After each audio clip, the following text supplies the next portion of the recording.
ঘটনাটা হইতেছে, আমি আজকে 12 দিন যাবৎ অফিসটিলা ইলেকট্রিক অফিসে দৌড়াদৌড়ি করতেছি আমার একটা বিল সমস্যা নিয়ে।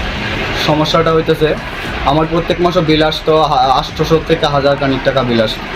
তো এই বিলের মধ্যে আমি প্রত্যেক মাসে বিলগুলি ক্লিয়ার করা আছে, কোনো সমস্যা নেই। তো এর মধ্যে একদিনটা তারা একটা স্মার্ট মিটার লিয়ে গেছিলো অফিস থেকে। তো বলছে যে স্মার্ট মিটারটা লাগানোর জন্য। আমি বলছি যে আমার মিটারের কোনো সমস্যা নেই, এখন স্মার্ট মিটার লাগাতে হবে না। তো ভালো কথা, ওরা এখান থেকে চলে আসলো। তো এর মধ্যে আর কোনো খবরাখবর নেই। কিছুদিনের মধ্যে ওরা কী করলো, একটা অনলাইনে আমাকে একটা মেসেজ পাঠালো, এখানে বিল আসছে আমার 8888 টাকা। 88 টাকা বিল আসলো। তো এর মধ্যে আমি অফিসে আসলাম, আসার পরে এই বলছে আজকে ম্যাডাম আসেনি, ও আসেনি, এরকম করতে করতে আমাকে আরও 5 দিন ঘুরিয়েছে। তো ঘোরানোর পরে তারপরে আজকে প্রায় 12 দিন হবে এভাবে দৌড়াদৌড়ি করতেছি। তো ওনারা বলছে যে স্মার্ট মিটার না লাগালে এরকম 50,000 টাকা বিল আসতে পারে, 1 লাখ টাকাও বিল আসতে পারে। তো ভালো কথা, তো কেন আসবে? তো মিটার তো ইউনিট রয়েছে, রানিং রিডিং রয়েছে। তো রিডিং দেখার, ওনারা বলছে রিডিং দেখার আমাদের কোনো প্রয়োজন নেই, এটা আপনার ব্যাপার, আপনি দেখে নিন। কারণ আমাদের এখন দেখার দরকার নেই, আমাদের এখান থেকে লোক যাবে না দেখার জন্য, আপনি আপনারটা দেখে নিন। কে বলেছে আপনাকে এই কথা? এই ম্যাডাম বলছে, আচ্ছা, ইলেকট্রিক অফিসের ম্যাডাম। তো উনি বলছে যে এই কথা। তো আমি বললাম যে এটা তো আপনাদের দায়িত্ব, আপনারা দেখবেন, আপনাদের লোকজন দিয়ে আপনারা এটা চেকিং করে নেবেন মিটারের মধ্যে কত টাকা রানিং ইউনিট আছে না কি আছে। ওনারা বলছে না, এসব কিছু আমাদের দায়িত্ব নেই, এটা আপনার দেখার দরকার, আপনি দেখে নিন। আপনার সমস্যা হচ্ছে, আপনি সমস্যা ঠিক করে নেবেন, আপনি কীভাবে করবেন না করবেন, নাহলে স্মার্ট মিটার লাগাতে হবে। আমরা এসব ছাড়া কিছু কথা বলতে পারবো না। বাস এ কথাই উনি বলতে চাইছি। তো তার মধ্যে ওনাকে আমি বললাম যে আমার যে বিলটা আসলো 8888 টাকা, উনি বলছে যে না, এটা আসবেই, এই বিল আসবেই। কেন আসবে? এর মধ্যে আর কোনো উত্তর নেই। অথচ আমার প্রতি মাসে বিল আসে 800 থেকে 1000 টাকা। তো এই গত মাসে যে বিল দিয়েছি, এখানে 1005 টাকা বিল এসছে।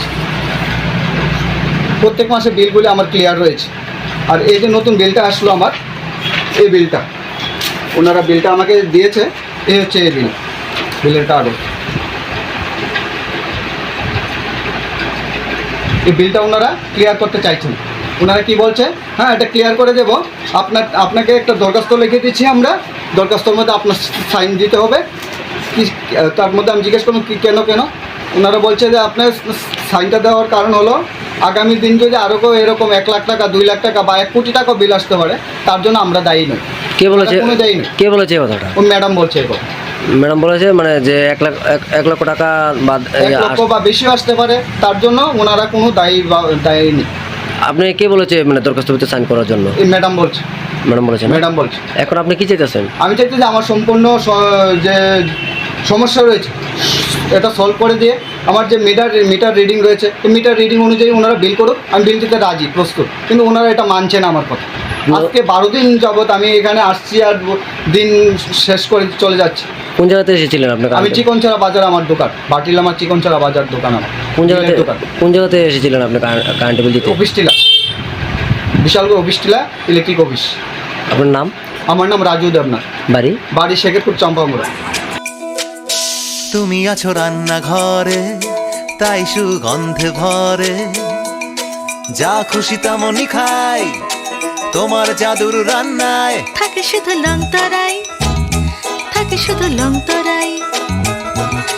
কত কেজি রান্না হয়, মনটাই করছো জয়, ভালোবেসে বলছি তাই, রান্নায় তোমাকে চাই, চাই শুধু লংতরাই, চাই শুধু লংতরাই। লংতরাই গুঁড়ো মশলা, রান্নায় তোমাকে চাই, চাই শুধু লংতরাই।